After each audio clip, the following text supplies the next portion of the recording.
I'm gonna try to win a national championship, but I'll be using the Rainbow Warriors, and I'm only allowed to recruit players from the beautiful state of Hawaii. I don't know if this state even generates enough prospects to pull this off, but my goal is simple: win it all with Hawaii, and of course I'll be doing it on the hardest difficulty. I can also only hop into 3 regular season games a year, and until every player on this roster is from the state of Hawaii, I'll be forcing losses as our team is currently ineligible for this challenge. The Hawaiians I have found, I've decided to redshirt though, and the best one is this strong safety. Peter's gonna be a beast for us. Alongside this freshman quarterback, I'm not gonna even try to pronounce his name. There's gonna be a lot of those in this video, but he could develop to be pretty solid. Since I'm gonna be cutting so many players at the end of the year that aren't from Hawaii, these team needs don't summarize what we actually need, and we're about to find out if we can even fill every position just recruiting in this state. It seems like there's actually a lot more 3-stars than I was expecting, but once I sort by positions like quarterback, there's only one prospect available and he's a 1-star. In total, there's exactly 35 players from the state of Hawaii that we can go after. I'm gonna go through and offer every single one of them a scholarship, because if we're first on their board, there's a chance we get an insta commit like right here. As lucky as that might have seemed, we've now gotten 3 straight busts when I start to go to scout players, and none of the 1-stars on our board wanted to come to the Rainbow Warriors immediately, but we did get these 2 insta commits. Remember, until this entire roster consists of Hawaiian players, we have to make sure that the other team's always forced to win. So it's very crucial we sign as many of these 35 prospects from our state as possible, because I want to start playing games next year. The challenge is simple: take this average Mountain West team only recruiting in Hawaii all the way to a national championship. And until this roster only consists of Hawaiian players, we know that we're going to lose every single game. The rebuild starts in recruiting, and as you can see, players are going to want to transfer out. But at least we had this junior wide receiver from Hawaii win Player of the Week. Never mind, that's just the team he plays for. Apparently this guy's from Montreal. He's going to have to be cut too. And I did run across this true freshman from Nuu'alui International, but apparently this is in American Samoa and not Hawaii, so he's also going to have to go. I'm afraid this first recruiting period might consist of a lot of players locking us out, so I did make myself a recruiter head coach for this rebuild, but we don't have many coach points to spend at the moment. The only 2 grades that seem to be going well for this program are clearly our campus lifestyle and proximity to home, but that's not going to stop us from eventually making our first 3-star signing. It hasn't really been a battle for most of these players. They seem to want to stay in their home state of Hawaii, but there are some exceptions, as there are a couple 3-stars I'm having to fight super hard for. As you can see, we shouldn't have too many recruiting battles throughout this rebuild until we start to go after 4 and 5 stars. But even if there is the rare player from Hawaii that is a 4 or 5 star, they have a deal breaker that doesn't allow us to go after them. We're going to have to work super hard to raise some of these other school grades, and it definitely helps us on some of these lower star prospects that no other school seems to be very interested in getting them. To be fair though, it's not worth it for them to fly to Hawaii to scout a 1-star. We are getting the 3 stars too. But we could lose our first battle on Oscar Poe because Stanford started pursuing him late. In week 9, he visited their school, but we still remain number 1, and we also signed the only gym I was able to find on our board. It's a center, and he is a platinum fan favorite ability. Eventually, Oscar made the right choice, but because of Oregon State, we have another 3-star that we might lose from our state. We still got him, but there were a couple tight battles I didn't like, and I'm not sure if there's ever going to be a class from Hawaii that has as many 3-stars as this first one did. There's one more that still isn't signed, so we could get up to 13. But let's be real, this isn't going to instantly make us a championship contender. As much as I thought we'd put points into the recruiter skill tree, I'm going to unlock the motivator one just in case we want to go down that path as well. And I'm not sure who these coordinators are exactly, but we're just going to fire them to try to find some better ones. Because I forced all these losses, as you can see, we went 0-12, which is very off-putting to anybody that might want to transfer in. And I probably should have started the freshman quarterback from Hawaii, since he's the only one that's going to be on our roster. Our only other option is going to be 1-star Adrian Diaz, who of course is going to have normal dev. So I doubt we roll with him, but I did find 3 players that have star development, and that includes the gym center, this defensive tackle, and lastly, the right outside linebacker with 85 speed. Right now, our defense is setting up to look better than our offense, and I'm going to try my best to hire this guy as our offensive coordinator. He is the architect tree unlocked, and if you're able to get that, plus go down to tier number 2, you have limitless unlocked, which gives you a chance to increase a random skill cap every time a player levels up. That could be huge for 1 and 2 star prospects from Hawaii, who are going to be limited to be about a 75 to 80 overall. And then on the defensive side of things, I found a guy with the same build, so we're going for that as well. Both of those coaches would choose our school. I'm hoping it pans out well for us, but apparently this roster doesn't like those coaching options, because over 20 players now want to leave Hawaii after seeing that Oregon won their first national championship. It's time to see which of those players are from Hawaii that we weren't going to cut anyway, and that always worries me a ton. One of them's a sophomore tight end. We have zero chance at persuading him to come back. And on top of that, there's 4 more players from Hawaii, including this freshman quarterback. We have no chance at keeping him. This rebuild just got even harder for us. This is our only quarterback on our roster, and I highly doubt there's going to be any players in the transfer portal from Hawaii, because that's just a rare place to be from, but there's one and it's a tight end. I mean, there were others as well, but we're not good enough to go go after them. You can see players from our team that are in the transfer portal, and I'm actually really excited to get this tight end. He seems to have some solid stats. Just to make sure that we do get him, I'm unlocking tier 3 for our receivers and tight ends, and that allows me to put extra points into prospects every single week. It's going to be an easy sell. He wants us because of proximity to home, and with some other 1-stars, we've signed a class of 35 players. It's going to finish at number 63 in the country, but we beat out every team in our conference in 3-star prospects besides Boise State, of course. Now's when the real roster destruction happens though, because I'm going to move everybody's position that's not from Hawaii and then make it to where I can cut them. But there's certain positions I can't do that at, like quarterbacks, so we might have to sim another season with only losses. Never mind, I figured out a workaround, and as you can see, everybody at the top of our roster is from Hawaii, while we have about 1 million punters that are from other states that we're going to have to cut because they were from another position originally. There are some like quarterback and wide receiver where there's 12 overalls. We're just going to make sure that those players don't see the field at all. And right before training results, we're going to make sure that we get tier 3 at 2 different positions. I think we're going to do it for our offensive line and then all of our defensive backs. That should really help us out. It says we have a 72 overall team of players from just Hawaii, and now I can get rid of all these punters that aren't from the state. Every single player that will touch the field for us this season will be from Hawaii, and there's certain positions like halfback where we need to recruit some more prospects. It should be no surprise that we're projected to finish last in our conference, but we knew we'd have some work to do. There's a ton of team needs we're going to have to fill, and we're just going to have to hope that the prospects generate well. If anything, we really needed a quarterback, so I'm glad to see that there's 2 options we can go after. Just looking at stuff on a statewide basis, we might be able to land our first 4-star. So I'm really liking how things are shaping up just to start season number 2. There ended up being 34 total prospects that we could go after, but there were 3 players from Hawaii that have a deal breaker on us, and we got lucky with the insta commits this time as the 3-star wide receiver has already signed. It looks like that's going to be the only one that we get, but we also got a 1-star, so I'll take that. And after player progression, I did get another 60 coach points to spend, so I'm going to have to decide what path I want to go down. What I think I'm going to do is get either tier 2 or tier 3 for a lot of these positions besides defensive backs, and that'll allow us to focus in on certain positions that we need more of, though we only have 350 hours to spend, which is going to make things very difficult. It also doesn't help that we're starting out our season with Stanford and Arizona on the schedule. As you can see, it's not going to get much easier throughout the year, but I wanted 1-star quarterback Adrian Diaz to get an FCS school to beat up on because his stats are atrocious. Since we haven't gotten to play a game yet, I have to hop into this, but my expectations aren't too high, even if we do get to play in a stadium that's massive. Since EA didn't get the assets for Hawaii Stadium in time, they just gave them this one instead, and so far it's been pretty hard to work the ball down the field with a 1-star quarterback, but I think we're about to pick up a first. Well, it's 4th and 1, but we're going to go with the handoff, see if Lou can get it for us. He does, and that would eventually lead to a touchdown, but ever since then, things have just gone downhill. We have like 55 overall receivers out there on the field playing for us, so even if we can deliver a couple dots, I don't expect to win this game, but at least the helmets are sick with the state on the side. With 47 seconds left, we're trailing by 30, so like I said, we're not going to come out on top of this one, but we did our best. And I'm just going to throw up one final prayer with our 5-star quarterback, but his arm is so bad, he's going to turn it over instead. I'm not sure if this rebuild's even going to be possible, but at least we're fielding a team and no longer players want to leave us because of our bad coach prestige. As for the 4-star recruit with an amazing name, it looks like Cal might beat us out for him, but I'll just keep on applying pressure, and I know we're not going to win this in sim. As for recruiting, I'm starting to realize that our hard sells make no sense, so we're not going to use them at all times, because we actually get more influence gain whenever we just send the house. I really hope they change the color coding on this screen, because all these D-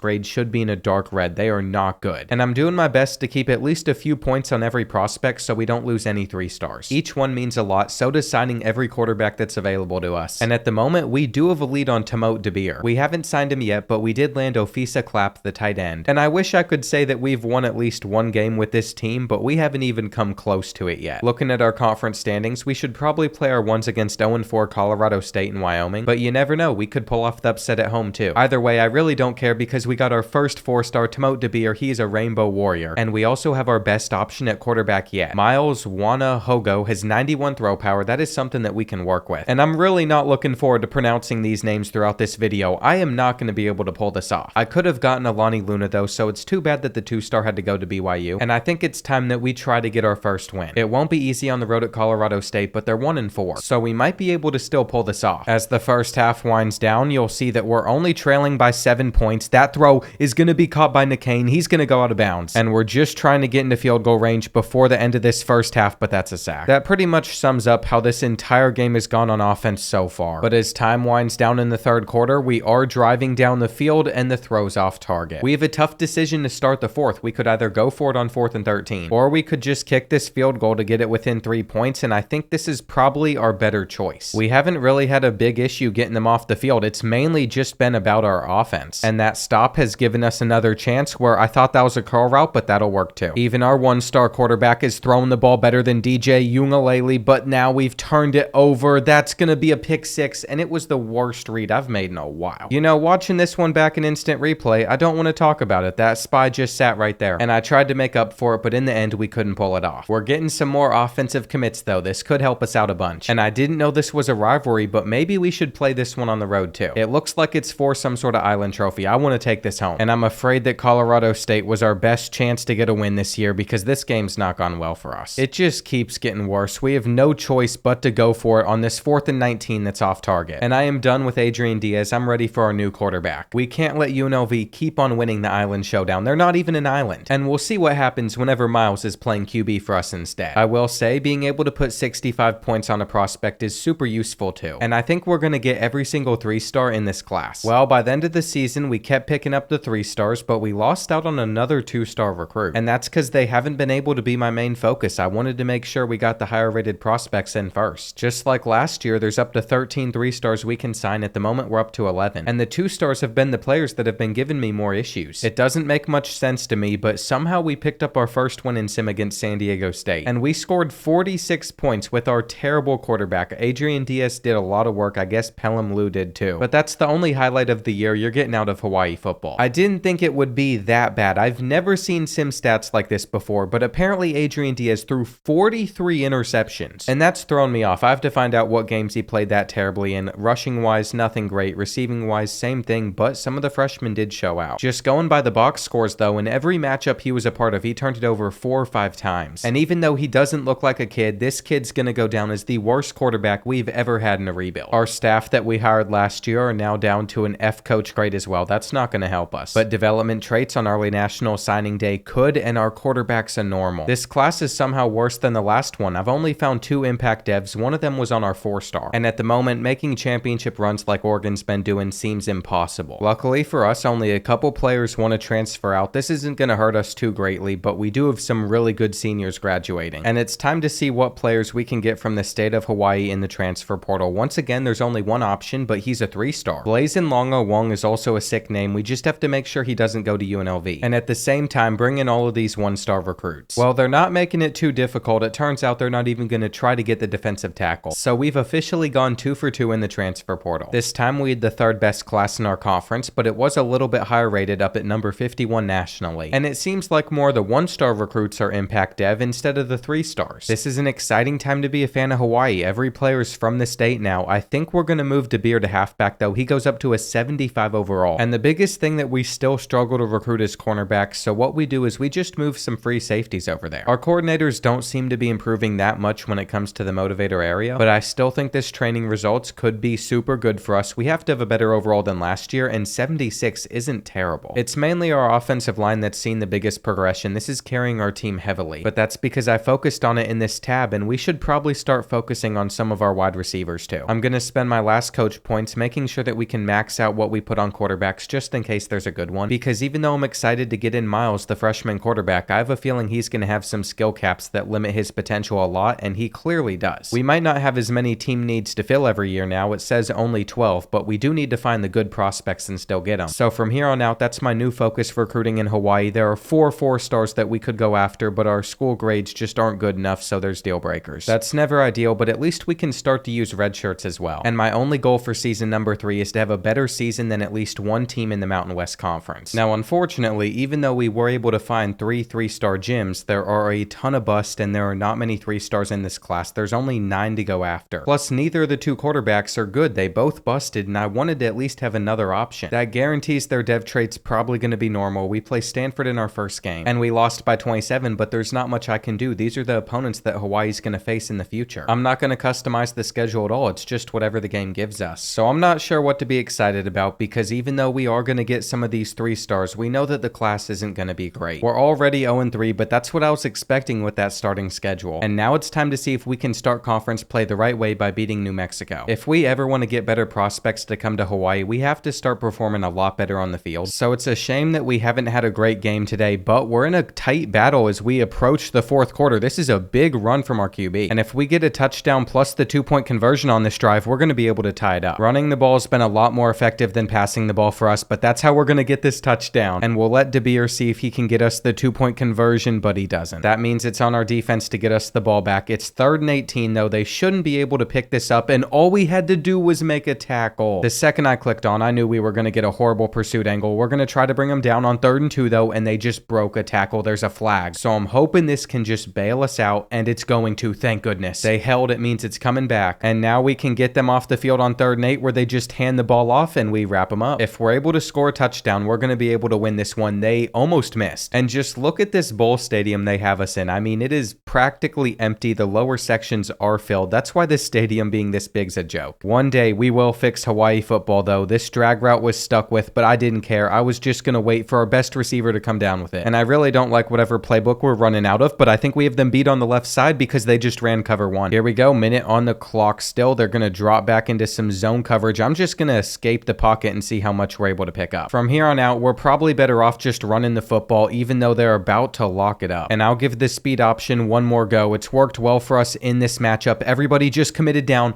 but we threw it out of bounds. The last thing this game needed to come down to was a 4th and 11. We could have our comeback route, though. And of course, we're about to pick up another loss. Even though we're going to use all 3 of our timeouts, I'm not sure if it's going to matter, because all they have to do is run it for one more first down, and it's on us to make the tackle. We don't have a great chance, but we're getting the ball back again. It is very important that we win our first game with Hawaii. We cannot start another season off this terribly, and we might have a decent punt return here. We don't have the speed to outrun them deep, unfortunately, at wide receiver, which really gives me a lot of issues, but I'm still going to try my best to do it. And that was the result I was expecting to get. We don't really have any other choices since we have no timeouts left. 4th and 10 now. It seems like they are going to get in pressure super quickly, and Hawaii has lost another game. I thought this was the one. Instead, Abe Lincoln's like great-great-great-great-grandson takes us down, and we simply didn't open up Mountain West Conference play the way that we needed to. We have a chance to give it another shot, though. I'd love to take down our rivals UNLV this time. And going into halftime, there's a chance that we might be able to have a lead, but instead they sacked us. We get ball to start the 3rd quarter, though, so again, we have a chance to go up. And that's what we do, which was needed since they're about to respond back. Now, whatever formation this was super odd. There were 2 halfbacks on the left side of the field, but it didn't work, and on 2nd and goal, we ran commit up the middle. It's 3rd and goal now. They are going to have someone open in the end zone. Their quarterback's trying to take off, but he had nowhere to go, so we held them to 3, which they shanked. It's going to be a long 4th quarter, but we're in a position to actually beat the Rebels, and we have continued to drive it down the field. But now it is 3rd and 8, where I think we're going to need some good blocks right here, and we didn't quite get them. Going forward on 4th and 1 is a little risky, but this could literally give us the win, and we're going to pick it up with our backup running back. I made sure that we milked the clock on this drive once we got the football back. It was the right move. And now there's really nothing that UNLV can do. If we pick up this 3rd and 1, the game is going to be over, and we're going to cut back to take it into the crib. So that's what I like to see out of the freshman running back, DeBeer. Doesn't sound like a Hawaiian last name, but it gets us the win in the rivalry. And the Island Showdown trophy finally belongs with the team that's actually an island. Looking at our schedule for the rest of the season, I'm not sure what the last game's going to be that we'll hop into, but we'll just see how this team performs in Sim. And I think going on the road at Air Force is a very winnable one. We'd finally get our first commit, so that's some good news. And I see our championship contender has gone up to a D+.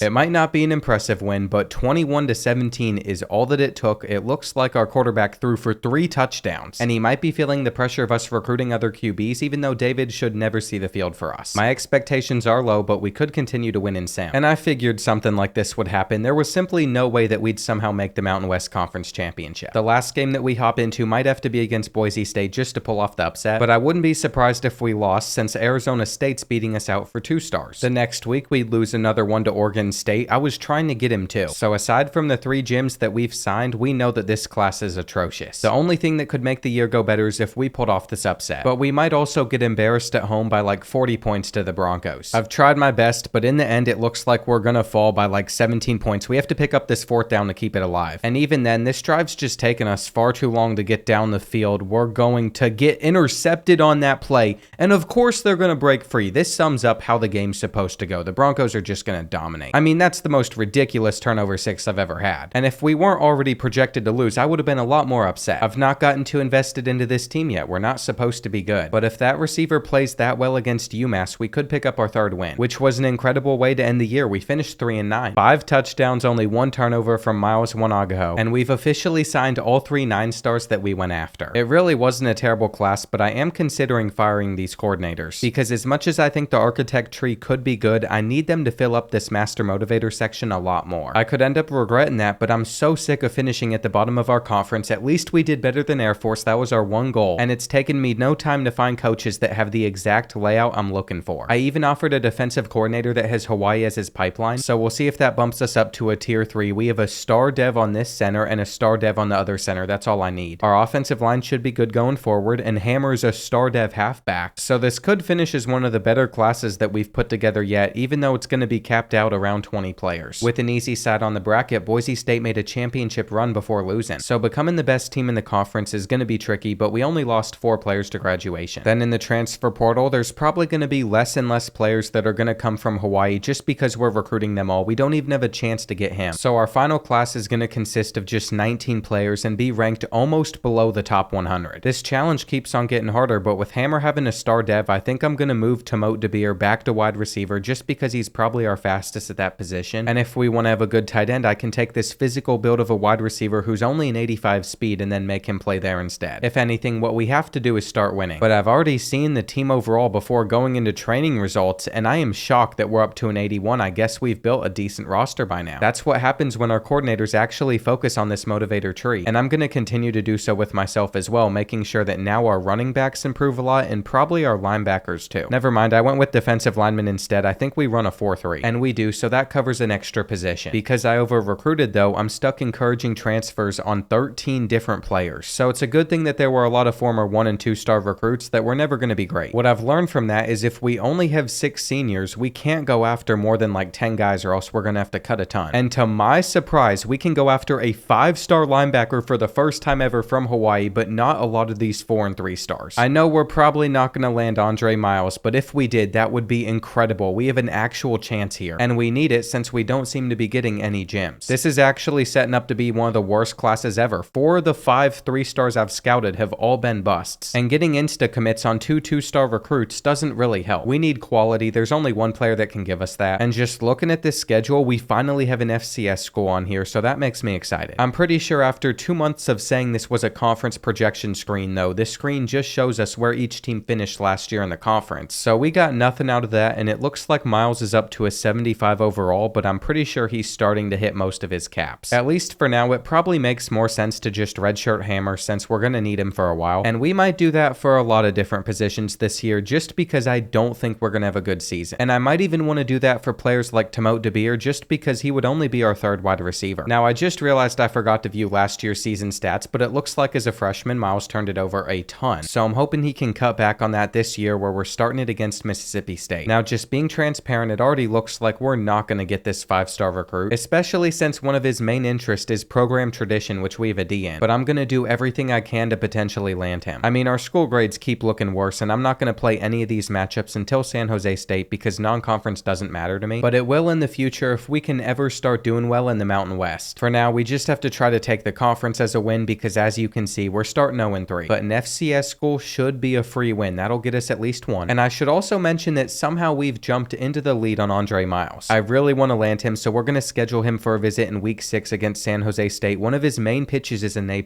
and I think we've gotten super lucky because his other ones turned out to be proximity to home. These really aren't the worst pitches in the world. It could be so much worse, so we might be able to get this committed screen for a 5-star prospect. Never mind, there's no way he comes to a school that just lost to an FCS one, and I just don't understand, man. Our leading rusher was our quarterback. I don't think this rebuild can get much worse than it is right now. From here on out, we should just be on the up, but what it's really all going to come down to is whether or not we can win at home against San Jose State. If not, we're probably going to continue this track record where we can't get more than a few wins, but if so, we could sign the best prospect the state of Hawaii's seen in 4 years. Every single drive in this matchup matters. We can't afford to mess up once, and here on 3rd and 7, our tight end could have gotten separation, but it was a bad throw. I have a feeling that's how offense is going to go for most of this game. I just hope that we drill the kick, and with halftime approaching, we're still only up by 3, but we could get into the end zone right here if it's a good throw, and it's underthrown. There are so many issues that we seem to continue to have to struggle through. The halfback screen on 3rd and 10 though might lead to a first down. That's all that we needed. And our hopes and dreams of still getting into the end zone to end this first half are very much so alive. We're scrambling for a bit. I really want to take that fade route over there too, but I'm afraid that it's going to be out of bounds. And I'm not sure if we can get away with handing it off in this situation, but we tried. We've already gotten into the end zone once. We're going to go for it again. We have passed for it, and we're going to scramble instead. I wasn't sure if that lane was going to be there, but I didn't want to make a read. And ever since then, all this game has been about is maintaining the lead that we already have. There's been a lot of really obnoxious things that have happened, struggles that we've had to go through.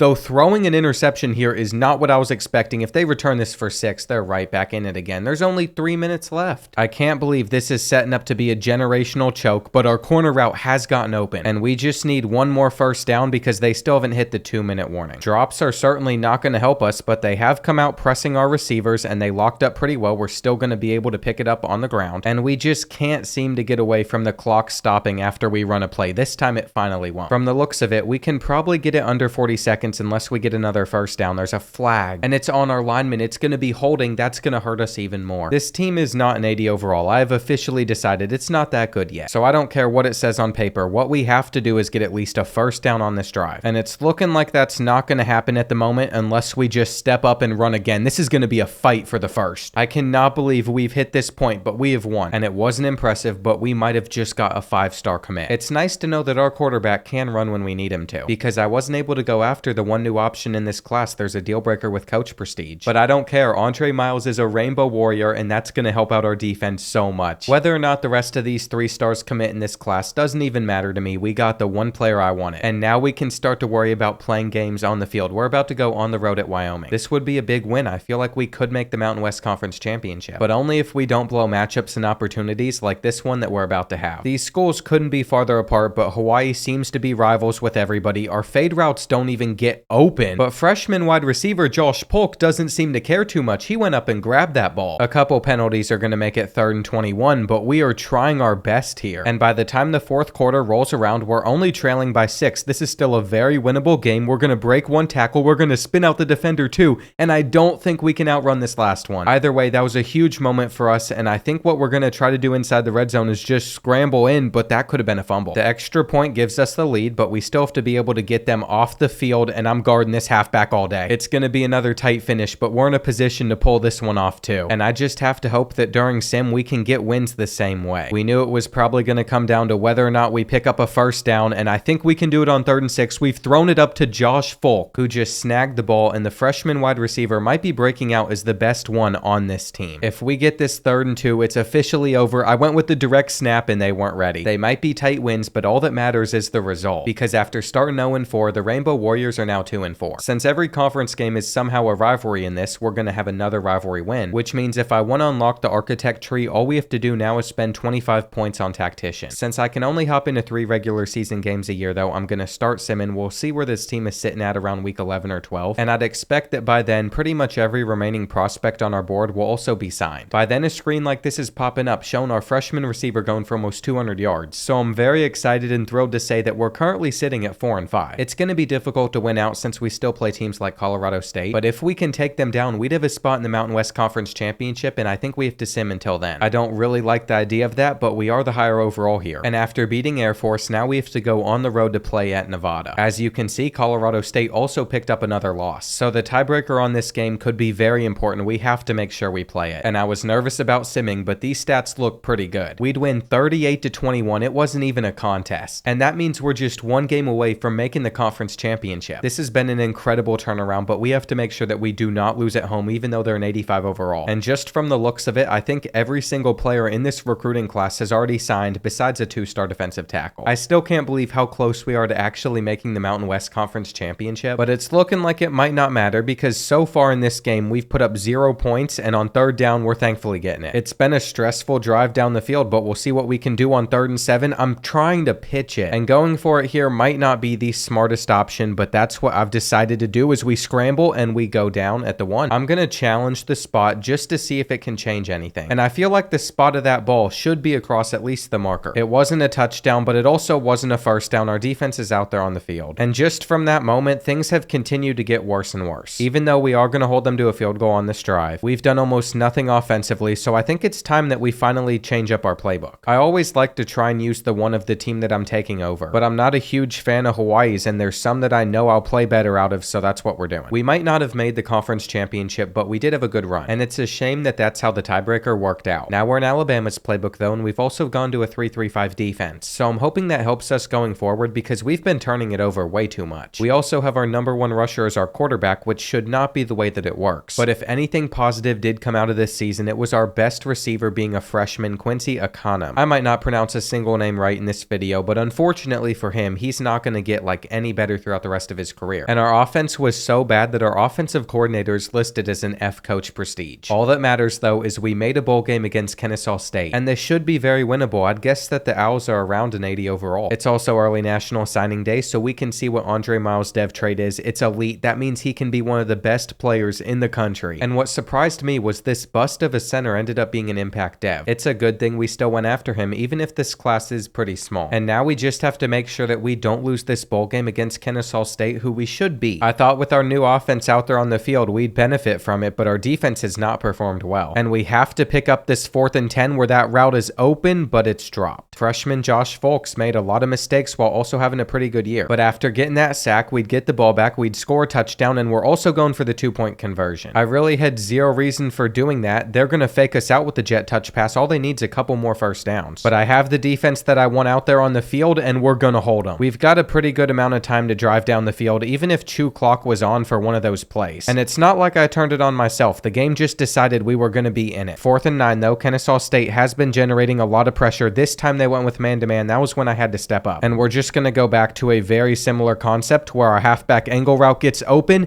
and he's going to go out of bounds. We just got to keep on pushing it now. I'm going to step up and take a sack. So we have no more timeouts left to use, but I feel like we burnt them deep over on that side of the field, but it still didn't matter. 3rd and 11 now. Our crosser is open. We just have to run out of bounds, or we're just going to drop the football. I don't understand why there's been so many mistakes, but we have somebody open, and that means with no time left, I think we just scored the game-winning touchdown. We moved Nickane over to tight end. He is still quick enough to get open like that, and that's probably the only reason we even got that mismatch in the first place. What a way to end the season. We're finishing 7-6, and Miles still has 2 more years left with us. By the time he's a senior, maybe we can sneak into the playoffs, but that could also be a long shot depending on how many players are leaving us. We don't seem to have that many missing after this year. I need to convince this guy to stay. He is gonna not transfer, but I also don't think we're getting any transfers in because these are the only players it says are interested in coming to our team. I can search by Hawaii, but as you can see, this guy doesn't want to play for us. So we're stuck with the 12 players that we've already signed, but I'm excited for it because we got Andre Miles. I mean, we're not competing with Boise State and Fresno State. Their classes have always been a lot better than ours, but it's not really our fault. This entire roster consists of only players from Hawaii. Luckily for us, one of our freshman athletes goes up to a 72 overall linebacker, and because Sam Palili is a gym recruit, I'm assuming that Andre Miles wouldn't start over him, so we're going to move him to safety where he could be my user. With training results, this team might be pretty good. It's up to an 85 overall. That seems a little miscalculated, but we'll see about it, and I bet we can raise it a little bit more if we start to cut some of the lower overall players. With a schedule like this, if we hop into that UCLA matchup, I feel like we could come away with 8 or 9 wins, and I can spend some more coach XP in the motivator tab. We have 20 coach points here, so we're just going to make sure our linebackers continue to improve as much as they should. The most important moment of every single year though is seeing what prospects are from Hawaii, and it looks like we can't go after either of the 4 stars, but that's it. It's definitely a little concerning that with 15 team needs, there's only about 24 players we could even get, and that's instantly been cut down to 18 targets because I don't even want to sign 1 stars anymore. We've already found a couple gyms though with both of these linemen, so I'm feeling alright, but these quarterback stats are so important. I need for him to be a gym, and he's a bust. I did find a 94 speed wide receiver. It's a JUCO junior though, and they just keep on coming in. The gyms are going to be amazing with this one. What we clearly still need to work on is our pro potential though. It's blocking us from 4 stars, and I don't know who Lee Riggs is, but he jumped up to be our number 1 wide receiver, and we're still going to redshirt him. My goal is to have a super good roster in a few years, so we're not going to touch Andre Miles, and I'm going to start the freshman halfback we redshirted last year, even though he's only a 73, so he develops. In our first game against Kansas, we're going to sim it. We're the higher overall team, but I really wasn't expecting us to come out on top. That screen said we were 1-0, we had an offensive player win player of the week, and Timote DeBeer got it done with 3 of the 4 touchdowns that got us this win. He played halfback for us, now he's back to playing wide receiver, and that stat line was all it took. Miles also doesn't have the worst skill caps in the world. He's almost filled them all up, but at least his accuracy keeps on getting better. And we're really going to set the tone for this season if we can also win at UCLA. But before I continue rebuilding Hawaii, a word from Prize Picks, today's video sponsor. College football has been back, and so far I haven't gotten all 6 of these right yet, but the time is coming and it's made watching games even more entertaining. If you think you know sports, Prize Picks lets you pick 2 to 6 players in either higher or lower on their projection, and sometimes I'd prefer to go for some smaller entries like this one too. You can play in over 30 states, so there's a good chance that yours is eligible. And if you want some free cash to start out with on Prize Picks, Code BOARD will get you $50 instantly when you play with your first lineup of $5 or more. But now it's time to finish rebuilding Hawaii. I think this is an important one to play because beating Mountain West teams didn't increase our team prestige, but beating a Big Ten school probably would, as we've kept it close throughout this entire first half. We're gonna try to take a lead before this ends as well, but I feel like we're not gonna, because their pass rush has been getting in all day, but we're still gonna go for the fade route just to see if it works. And it didn't, plus we haven't scored again in this game until we're in the 4th quarter. Truthfully, our offense has just collapsed, but our tight end should have gotten a catch. And inaccuracies might just cost us this game, but they've thrown it straight to us.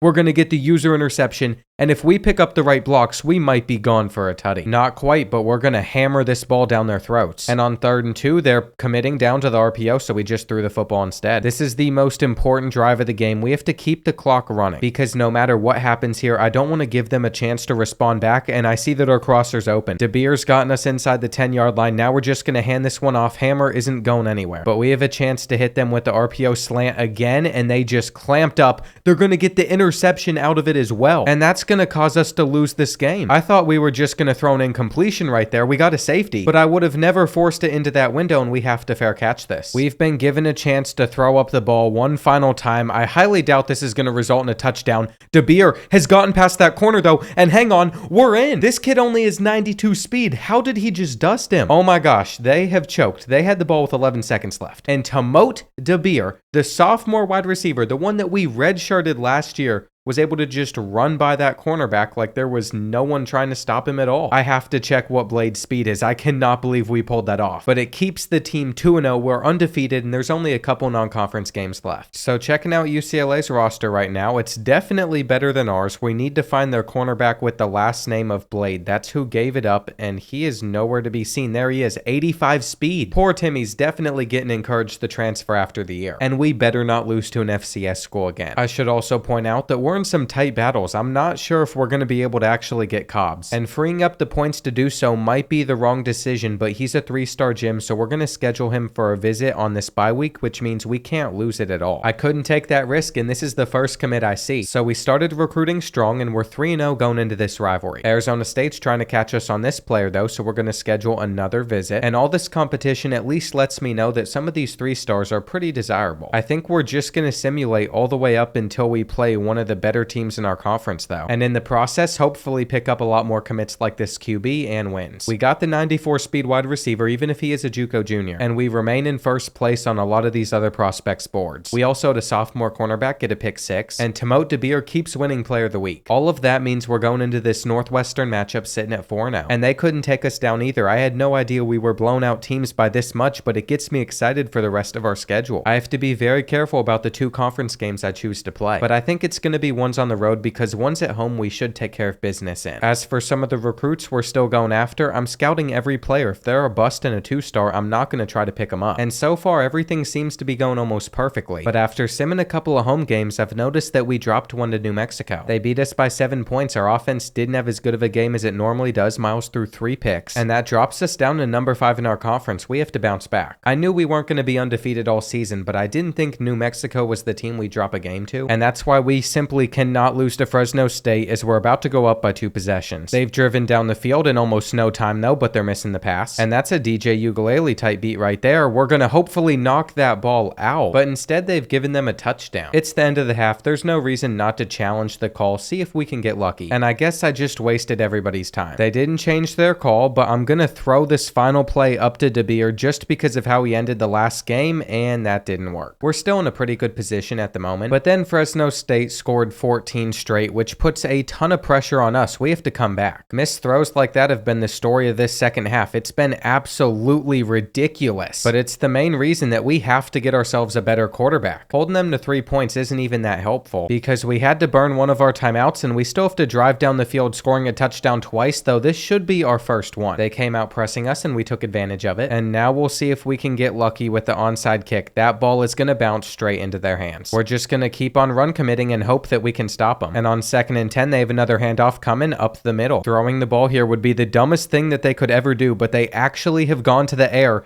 And come on, just make sure that they throw this ball away. I clicked onto the offensive line. I made sure that we didn't try to sack them because it's not a great chance, but we have a chance with about 50 seconds left on the clock. The one thing that we cannot do is take any sacks of any sort, though we're about to. And I can't hot route or anything, which is a whole other issue. I think our tight end should be open though. The stadium pulse seems to be getting to Miles. Our offensive line gave us no chance. And there's even a holding penalty on the play to make things worse. Where was the holding? It's not like we had any time anyway. So there was zero purpose of cheating if it's not going to benefit us, and we're going to hopefully pick this up. Game is not over yet now. We still are in this one, and I think we're just going to throw up a 50-50 ball and then try to make the aggressive catch. That would have been such a sick play if we pulled it off. Now the fade route is getting open. Number 10 is not keeping up with our receiver, but I don't know how to spike the ball out of hurry up mode. I think this is the final play. I just need to snap it. Come on. Okay, we got the snap off. And we have our tight end open, but they're going to pick it. Okay, we didn't have him open. I was panicked at the end. We came so close to coming back there. But Fresno State's going to take us down instead. It's starting to set up to be another season where not too much goes well for us. Because at this point, the odds of making the conference championship are very slim. I'm going to sim all the way to the Boise State game, and if we win 3 straight, we do still have an opportunity to get in. But if not, we're just moving on to season number 6, and it's not like there's much more going on in recruiting. During that time period, we just made sure that we signed every single player on our board, getting us up to 11 3-stars. But more importantly, we kept on winning, so we're currently sitting at 4th place in our conference. Now, unfortunately, both of those teams hold the tiebreaker over us, and New Mexico's not losing to 1-10 Air Force. So no matter what happens against Boise State, it's impossible for us to make the conference championship, but I'm proud of the results that our team was able to get throughout sim. Just out of curiosity, I tried to take down Boise State, but we weren't on their level, and we lost to them by almost double digits. We still got quite a ways to go with this team. We did make the conference championship, and we don't really have a great quarterback,